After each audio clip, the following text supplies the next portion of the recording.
to your uncle or anything? She told me she said, I'm sorry, this is not your fault. But ultimately, I ended up fired.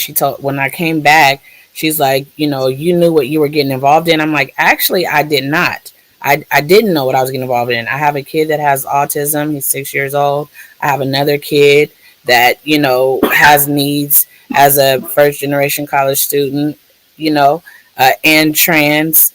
I had a lot of other responsibilities, and I didn't have capacity to work for her 24/7. She wanted, if my phone rang or buzzed, I was supposed to be on it. And sometimes that was 1 o'clock in the morning. Sometimes it was 5 o'clock in the morning. It was even on my anniversary. So, you know what I mean? Like, it was literally nonstop. And, I have all of that information. Like, this is the facts. I didn't have capacity. She said, do you want to work on this campaign or not? I said, well, first of all, I thought I would be volunteering what time I had, not required to do something that I didn't have capacity to do and then be getting in trouble for it left and right. And she said, well, you were getting involved in, but if you're not going to work on the campaign, you won't see me.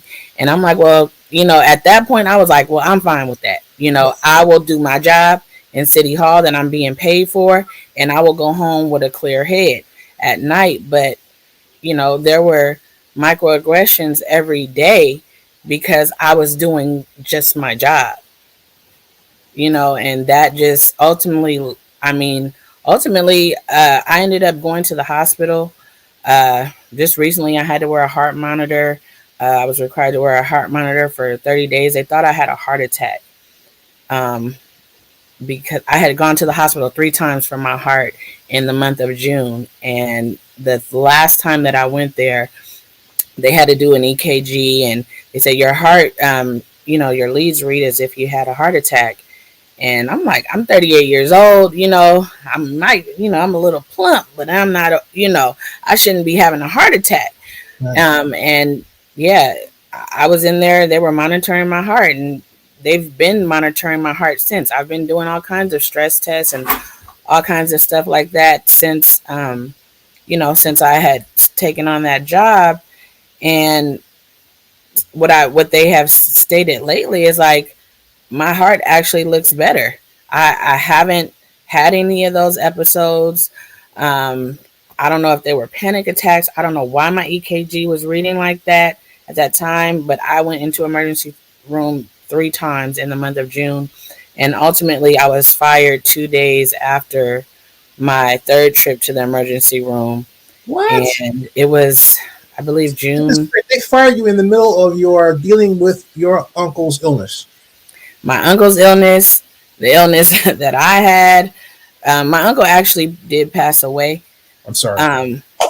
He did pass away. And, in hindsight, I was really upset. Like, the time where I could have been like having like meaningful visit, I was worried about my job when I got home because I wasn't on a campaign call in the middle of the week that I was not being paid to do. It wasn't my job. I never said I was going to be there. It wasn't on my calendar. Like, it was like I was talking to Dr. Jekyll and Mr. Hyde. Like, it took a toll on me. It took a toll on my self-esteem. It took a toll on my physical. Like, I now understand that stress will kill you, literally. Yeah, that's emotional abuse. You realize that, right? I didn't realize it when I was in it. I realize it now.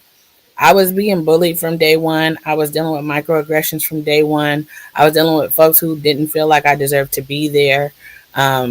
It was like, it's one of the most toxic experience I've ever had in an employment situation in my life.